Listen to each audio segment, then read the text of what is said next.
All right, let's do some of the ethics of the fathers, the Pirki Avot, the chapters of the teachings of the great genius, holy rabbis of the Talmud, and their lessons, their eternal practical lessons for us. Okay, so if you remember, we were learning things that have the number 4. Let's just do last week. We had last week. I gotta get my computer fixed up. It's very slow. Huh? Here we go. This is what we did yesterday. There's 4 different how do you say different types, 4 different attitudes for charity. Someone who gives but he doesn't want anyone else to give. Someone who lets other people give but he doesn't want to give charity. A person who wants everyone to give charity. That's good. A person who says, why should anybody give charity? Don't have to give charity at all. Let the poor people take care of themselves. That's called a bad person. That's a bad thing. Okay, that's what we learned. Remember we learned that yesterday? Let's go to today. There's 4 different types of people, attitudes in regarding the whole going to the Beit HaMidrash. Now, what is Beit HaMidrash? Beit HaMidrash, this is a solely religious Jewish thing. Beit HaMidrash. The Beit HaMidrash, essentially is the essence of Judaism. It's really the essence of Judaism. Maybe people don't even know what it's talking about, but that's really the essence of Judaism. What's the essence of Judaism? Torah. Learning the Torah.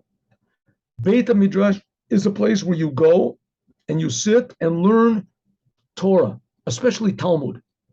You learn Torah, you learn Talmud, to go over the ideas, to internalize the ideas, to question the ideas, to debate in the ideas. But learning, it's most important commandment in a way. It says Talmud Torah Keneged Kalam, is learning the Torah. Because if you don't learn the Torah, you don't know what to do. So it says there's 4 different attitudes of going to the Beit HaMidrash. Beit is the house. Midrash means of learning. People that go, but they don't do anything. They learn Torah, but they don't do any of the commandments. It says at least they get the reward for going. There's some people that do the commandments, but they don't go to the Beit HaMidrash to learn. They learn at home. That's their attitude regarding the place of learning. I'll learn at home. I don't too much noise over there. So he gets the reward of actually doing the commandments. And we're not looking at the bad side of it. He gets whatever he does. This person goes and learns Torah, but he doesn't do the commandments. We'll see that. We'll look at the Bartanura. He's one of the main commentaries. A person that goes to the place of learning and he also does what he learns, that person is called a chassid. He's called a happy, serious person. And lo lech v'lo oseh, a person that doesn't go and learn and he doesn't do anything, that's called a bad person. That's a bad thing to do. Let's see what it says over here. Here we go. Holech ve'eno oseh, he goes and he doesn't do it. He goes to the Beit HaMidrash, the place of learning, to learn, but he doesn't repeat over what he says, and he never really understands anything, so it never really comes to action. He listens in. Why does he go? He enjoys it. Some people enjoy things like that. So there's people who enjoy religious things also. Sometimes there's people who do the commandments, they do, but he doesn't go to the place of learning to learn. He learns and he repeats in his house. He learns in his house, maybe he invites somebody over to his house. That's also okay, but not so good. It's better to learn with a lot of people. Learning Torah, very essential thing in Judaism, is setting up a place called a Beit HaMidrash.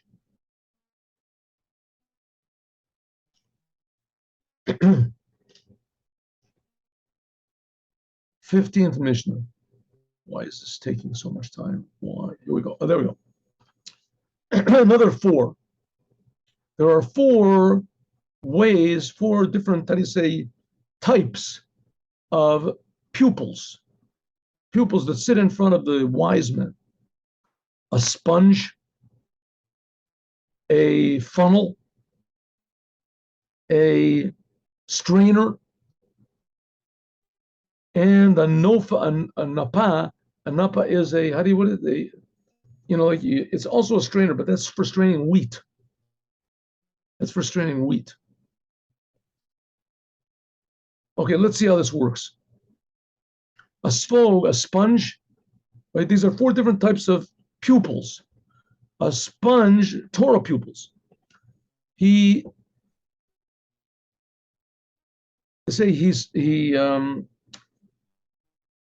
absorbs everything like a sponge. What's a mashpech? A mashpech is a funnel. Machnis bazu b'motze bazu. Goes in one ear, comes out the other. We'll see if that's my interpretation. We'll see if it's right. Mishameret, what does it mean? That he pours it through a strainer, that the wine goes through, and he only takes the sediments. Right? And as the main thing sort of escapes him, but he takes the sediments, he goes on with the jokes or whatever. And then there's a napa. A napa is sort of the opposite. A napa that removes the main thing is to remove the flour, and he gathers together the solet. The kemach is a lower grade, and it takes the solet. Let's see what the Bartanura says. Bartanura, 4 types of people talking about sitting in front of the pupils. He says before, when we're talking about 4 different types of pupils, it's talking about if they remember, if they forget, and now it's talking about how they understand things. That's what he says, how they're understanding things, what's right, what's wrong. So here we have a person sits in front of the teacher, and he is like a sponge. A sponge sucks up all the water, whether the water is dirty, whether it's clean. Also, there's some people that they sit in front of the teachers, and everything that he hears, he sucks up. But he hasn't got the power to discern what's right, what's wrong, which opinion is the proper opinion, which is not. He just sucks up everything. That's all. Everything, you can remember everything. But he doesn't know what's the real point of it all. Then there's a mashpech. What's a mashpech?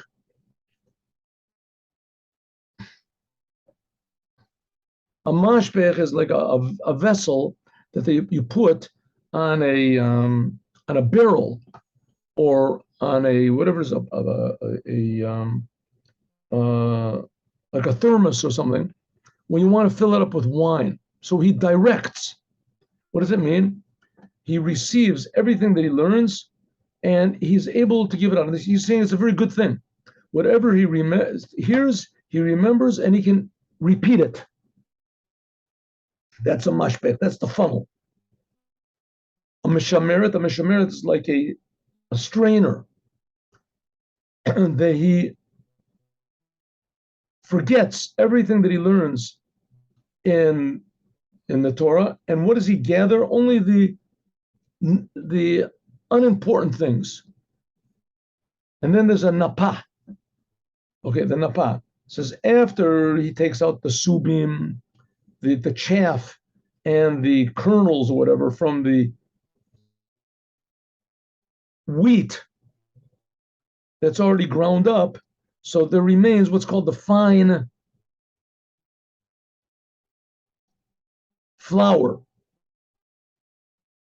And the solet, here he says, is thick. But the thick stuff, that's the best. So what does he do? He passes it through this napa. There's a word for it in English. What is it? Not a sifter. Anyway, it strains wheat. It strains flour. I think they call it a sifter, actually. And then the kemach, which he doesn't so much want, right? That's sort of like the dust that goes away, and the thick stuff, which is good, that he wants, he takes that. That's the good one. This person, when he sits and learns, so everything which is extraneous and not necessary, that he doesn't pay so much attention to. He's able to sift it out. And what's important is the truth. He knows how to divide the truth from the lies, and etc. when he learns. Very important. In other words, he gets from the learning, he gets the point of what God wants us to do. That's the point.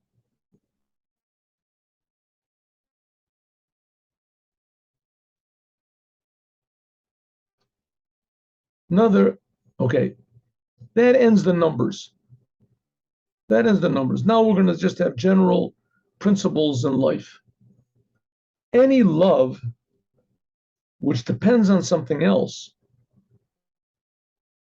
as soon as the love goes away, as soon as that something else goes away, then the love goes away. Right? You love this person because he does good things, he gives you money. A person loves his wife because she looks good. As soon as he hasn't got anything to benefit, then he stops loving. Love, which is not dependent on anything else, it never goes away. Is there such a thing? This true love never goes away. How can is there such a thing? Here's an example. Love, which is dependent on something else. In other words, each person loves the other one for what he can get out of the other one. That's the love of what's called Amnon and Tamar. It's a story these were basically children of King David and from different wives. Anyway, so Amnon tricked Tamar. He saw her and he was enamored with her beauty. And he tricked her and raped her. And after he raped her, she was disgusting in his eyes. He didn't want to have anything to do with her anymore. That's what's called love, which depends on something. He wanted to fulfill his desires. As soon as he got his desires, he didn't have any love anymore. Good. Okay, there's a lot in the world like that. We see in politics and in the best friends, and all of a sudden, what is love that does not depend on anything else? This is the love of David and Jonathan. Jonathan was the son of King Saul. And David loved Jonathan because he felt the point of truth that was in Jonathan. And there we can also find the uniqueness, if you want to call it, the good uniqueness in Jonathan. We can see this also, and I've seen it also. There's sometimes, first of all, there's some people like we had Freud and these guys that they say there's nothing, they say, genuine in the world. There's nothing genuine. All interhuman relationships are always based on either some hang up in the past or something you want from now or something there's nothing genuine. But that's a big lie, and it's a very terrible and a destructive lie. The fact is there is genuine love. There is genuine love. Especially in love, it's genuine. Love is something, the whole point of love is to give to the other, appreciate the other person. I've seen people who they're married and their wife, or the same way that the way around, the husband gets sick, gets Alzheimer's. And nevertheless, there's still love between the husband and the wife. It's not a physical love. It's not an emotional love. It's an essential love. It's an essential love. And so it was with David and Jonathan. It was an essential love. They were both totally devoted to God. I remember anyway, of course, you can be like Freud and like all these other people, and you can, how do you say, minimize everything. You can bring everything down to animal levels, right? Baby dogs are cared for by their mothers. So that's the same thing as people, but it's not so. This is what's called love, which does not depend on anything else. Let's see if we can find what he says over here, Bartanura.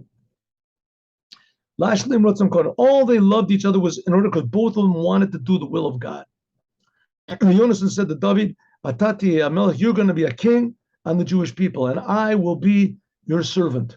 King Saul was supposed to be the king, and he didn't find favor in God's eyes.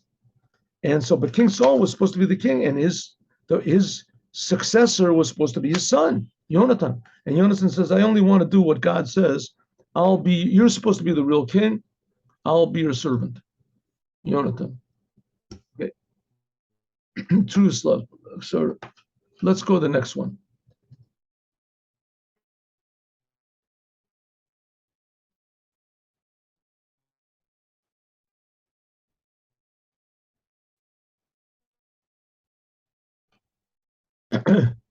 any argument which is for the sake of heaven, in the end, that argument will last. There's a good way of saying this and a bad way of saying it. A good way of saying it is that everyone is created with different views of life. And the fact that these views of life can oppose one another is a very good thing, because by means of that, you can get a different view of life from somebody else. By means of exchanging ideas, as somebody can totally oppose your ideas, that can be a very, very valuable and precious thing, because it widens your vistas on life. So that's what's called a machlokat l'shem shamayim. The reason that you're arguing is in order because you really want to come to the truth. You don't want to be right. You want to find out what is right. That's the good way of looking at it. The bad way of looking at it is when religious people have arguments and each one says, my point is God's point. I'm doing it not for my sake, for the sake of heaven. So therefore, he always has an excuse. He can always justify himself no matter what he does. He can always justify himself and say, whatever I want, that's for the sake of heaven. I can cheat for the sake of heaven. I can lie for the sake of heaven. I can trick for the sake of heaven. So it says an argument like that, you're not going to get rid of it. Sofa l'skayim, it's going to be forever. Okay. An argument that's not for the sake of heaven. Now we're talking about the good way. An argument that's for the sake of heaven, it's going to be eternal. It'll always be. It's a good thing, and it's a good thing we have arguments like that. We're going to see that's going to be like Hillel and Shammai. Arguments which are only selfishly motivated, and in the end, it's not going to last long. The opinions are going to fall apart, both opinions. What is an argument which is for the sake of heaven? That's the argument of Hillel and Shammai. And the Gemara, the Hillel was usually severe, was usually lenient, and Shammai was usually severe. Usually that's the way it was. There's sometimes what's an argument that's not for the sake of heaven? This is the argument, the conflict between Korach and all of his congregation that opposed Moses. Why doesn't it say Korach and Moses? It says because Korach and his whole congregation, they also argued between themselves. And their argument was not for the sake of heaven. His argument with Moses for sure wasn't for the sake of heaven. Here, that's what the Tosfot Yom Tov says. Why doesn't it mention the same Moses? Why does it say Korach against Moses and Aaron, like all the others? It says because here, they're not the same. Moses and Aaron, their intention was the sake of heaven. And the Korach and his people, they weren't for the sake of heaven at all. They could care less about heaven. They just wanted their way. So that was a one-sided, selfish argument.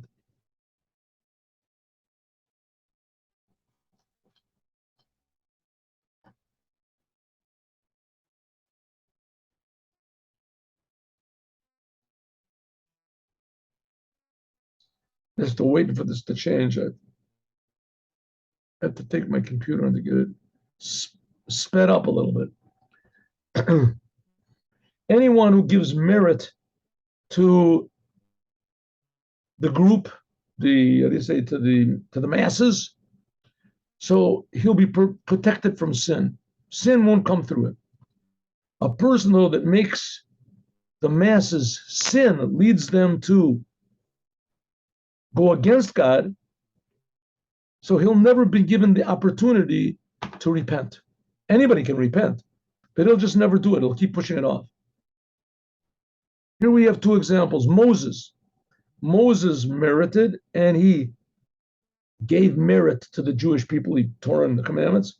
So therefore, the merit of the whole masses is dependent on him. Like it says, Tzidkas Hashem asav v'mishpatav Yisrael. Because he did righteousness with the Jewish people, so it's treated as though he did righteousness with God. On the other hand, you have Yerovam ben Nevat. Yerovam ben Nevat was a genius, incredibly talented leader, Torah scholar par excellence.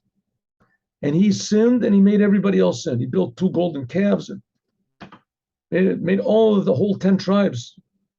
The sin of everybody depended on him. In other words, it's as though that he was the only one sinning. Like it says, Al Chatat Yerovam, Asher Chata v'Hechti et Yisrael. Yerovim, that he sinned and he made the Jewish people sin as well. So you do something bad and make other people do bad, so their bad is reckoned up on your account. You bring others people to do good, as their good is reckoned up on your account. Here's the last one we'll do.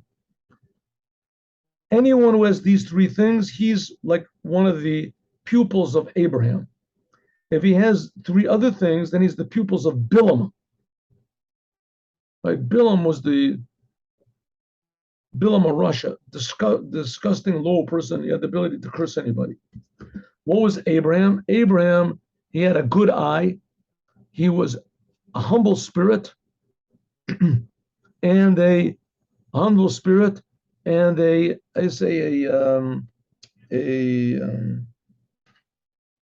nefesh shafela, also humble. I have to think of another word for humble. We'll think of it in a minute. He's one of the pupils of Abraham, but he has a bad eye, jealous, ruach gavoa. He's egotistical, the nefesh rachava, and he's insatiable desires. That's what nefesh shafela means. He's satisfied easily from life. Then he's one of the pupils of Bilam. What's the differences between the pupils of Abraham and Bilam? It says the pupils of Abraham, they benefit in this world, and they also get the world to come. Like it says, it says they will get physical benefits and spiritual benefits. But the pupils of Bilam, what they go to hell, and they go down to Ber Shachat, eternal destruction. Like it says in Psalms, you toidim le Ber Shachas, the Anshe Damim Amirma, people of the murderers and trickers, they won't live half of their lives. But I trust in you, said King David. Let's see what the part.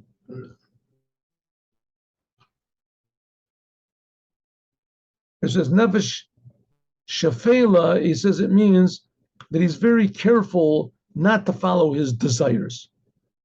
That's what we find in Abraham, and he brings the example. As we'll continue, God willing, tomorrow, be one of the pupils of Abraham and be humble. Don't be haughty, and don't try to fill your desires all the time. Then you'll be a pupil of Abraham, and it'll be good for you in this world and the next. All right, God willing, have a good day with Mashiach. I'll see you tomorrow at 8:15 in the morning.